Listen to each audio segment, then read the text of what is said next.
announced my TNA Hardcore Justice 2011 pay-per-view review. The pay-per-view was last night exclusively on pay-per-view.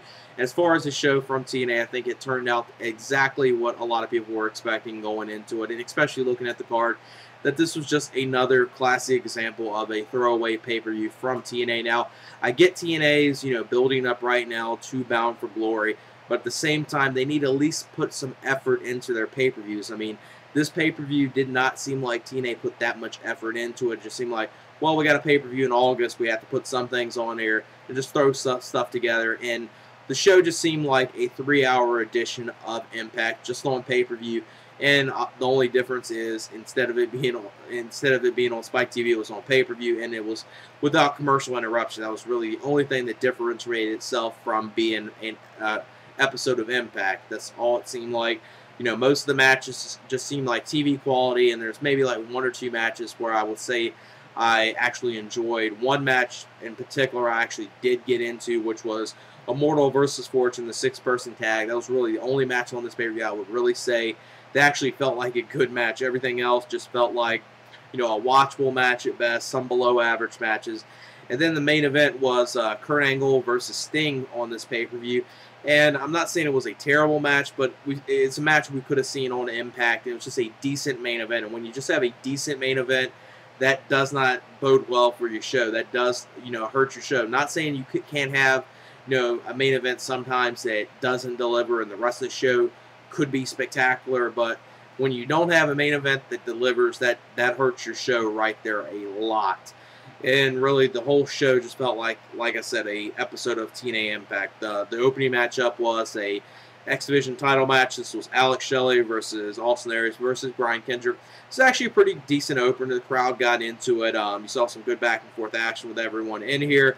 And I can tell they're probably going to be teasing a Austin Aries versus Alex Shelley match, maybe at Bound for Glory, where maybe next month either Alex Shelley or Austin Aries become TNA X Division champion, and then they take on each other at Bound for Glory, because they kind of teased that in this match where they really didn't take on each other too much in this match. Austin Aries is trying to basically win this match by any means necessary. At the beginning of the match, he didn't want to be in there, so he got out of the ring and just let Shelley and Kendrick go take on each other. You saw some decent action with them two. Then Aries got involved, and when they all got involved and towards the end of the match really picked up.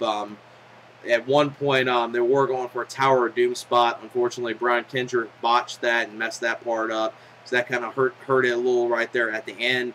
And the ending sequence I thought was pretty good, which was Austin Aries. He hit the Brainbuster onto Alex Shelley. Then Brian Kendrick broke up that pinfall. Then hit the sliced bread to Alex Shelley onto Aries, so Brian Kendrick does retain the X Division Championship, which I am a fan of Brian Kendrick, but I do think they need to get this title off him and, either give it to Alex Shelley or Austin Aries, because them two would do a great job as the X Division champion. And I would love to see, a couple months feud with Alex Shelley and Austin Aries on pay-per-view for the X Division Championship, especially right now with Chris Sabin being out of action, and obviously we won't see the Motor City Machine Guns as a tag team at least till, probably early 2012. Then the next matchup, that match right there, I give about 2.5 stars. Pretty decent opener. Then the next matchup was Tara and Miss Tessmacher versus Sarita and Rosita for the TNA Knockouts Tag Team Championships. This was actually not a terrible women's match. I actually thought this was pretty decent. Would have liked to seen a little more action between Sarita and Tara in this match. Miss Tessmacher, I'm not much of a fan of her, and I think she's not that good of a wrestler, but she actually looked pretty decent in this match for a change. And just a decent women's match, better than your typical women's match. I will give that credit. And the match ends with Tara pinning Rosita, so Tara and Miss Tessmacher do retain the TNA Knockouts Tag Team Championships, and about a 1 3/4 stars, maybe even 2-star match. It actually wasn't a bad women's match. Then the next matchup was this was a Bound for Glory series match with the Pope D'Angelo Dinero versus Devon. Now this match did have some build up to it and had some reasoning behind it, and obviously the stuff with Pope D'Angelo Dinero with Devon's sons, pretty much the Devon's sons looking at Pope as a role model. and pretty much Devon not liking that, and so it had a reasoning behind this, but the match wasn't much of anything at first. The Pope D'Angelo Dinero didn't want to take on Devon, just wanted to lay down. Devon refused that. Then they got into the match. Then the Pope D'Angelo Dinero ended up winning the match with a roll up. So he wins this Bound for Glory series match in about a 1.5 star match. Really wasn't much of anything. Probably one of the weakest matches on the show. The next matchup was Winner versus Mickie James. I was expecting a little more from this. This was a decent women's match. I would say the Knockouts tag team title match was the better women's match. This was pretty decent. The ending was kind of something that really hurt it. Winner wins this matchup. At the end of the match, I guess when the referee was distracted, Winner spit, I guess, some mist into Mickie James' eyes, pretty much blinding her, and then Winner wins the match that way. I would say about a 1.5 star match. I was expecting a little more from these two because I do like Winner, aka Katie Lee Birchall from WWE. Actually, somewhat liked her, and expecting a little more from these two in there, but it was just a decent women's match. Next matchup was Crimson versus RVD. And before this match, backstage, RVD was doing an interview backstage. Jerry Lynn interrupted him. Jerry Lynn said he was going to be out there in RVD's corner, so you obviously knew that was going to be that was going to play a role in the ending of the match, which it did. Crimson and RVD was going back and forth with each other. It was actually not a bad match. Then the ending of the match came when Crimson hit his finisher on RVD. Jerry Lynn came in the ring, basically trying to save RVD, but at the same time, obviously causing RVD to lose the match via disqualification. So Crimson wins this match, and Crimson stays #1 in the Bound for Glory series, the standings right now. So obviously with this stuff with Jerry Lynn and RVD, I guess TNA's wanting to do another RVD versus Jerry Lynn match, which, looking back last month's, Destination X pay-per-view, a lot of people, especially myself, felt that the RVD and Jerry Lynn match was a pretty good match, but it kind of felt like a teaser. So I guess that's what TNA wanted to do, since it does look like we'll see another RVD versus Jerry Lynn match, which I wouldn't mind seeing. They did a good job at Destination X, so wouldn't mind seeing it again. And it's one of those matches where RVD actually, seemed like his old self and actually had a good match, so I wouldn't mind seeing them two take on each other again. Obviously, this match in disqualification wasn't much of a match, just 1.5 stars. As you can see so far, a lot of these matches, just were either average at best, watchable, 2 stars or below. Really, a lot of them weren't that good. Then the next matchup was actually a match I really was into. I liked this match a lot. This was Immortal versus Fortune.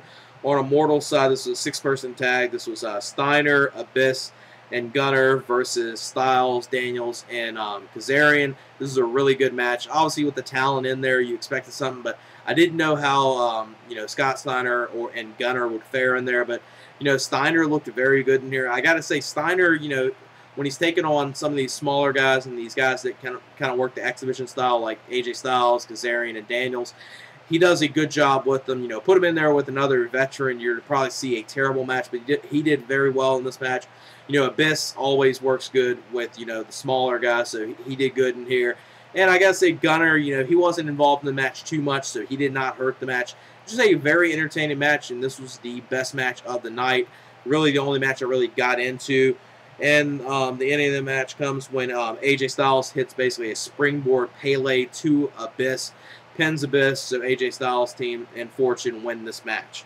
Really good match, 3 1/4 stars. Really the only match I got into. And if there's one match you do see on this pay-per-view, it's probably this one. Even though if you don't see this match, you're not really missing too much. It was a good match, but I'm not saying it was an excellent match. Then the next matchup was Mr. Anderson versus Bully Ray. Saw them at the beginning. Mr. Anderson was doing his thing on the ramp with the mic. And then Bully Ray attacked him from behind. They brawled up on the ramp, then got in the ring. Basically, it was pretty much a brawl for the most time. A lot of punches, kicks, stuff like that. Back and forth action. And then at the end of the match, you saw Mr. Anderson. He was going for trying to use a chain and use that on Bully Ray. The referee stopped him, and then when the referee is distracted, Bully Ray low blowed Mr. Anderson and then rolled him up. So Bully Ray wins this match right here, and I would say about 1.5 star match, maybe 1 3/4 stars. Just, you know, a decent match, but not anything special. Then the next matchup was Mexica America versus Beer Money for the TNA World Tag Team Championships. The best thing about this match was this was a fairly short match. I did not want to see this match dragged out. You know, I do like Hernandez, and I think he's good, but he's really only good as a tag team when he was with Homicide. You know, Anarchia, he's not good at all. Beer Money is an excellent tag team, so they tried their best to make this somewhat of an entertaining tag match. They made it at least watchable, I would say, and with it being short, that helped it out a whole lot.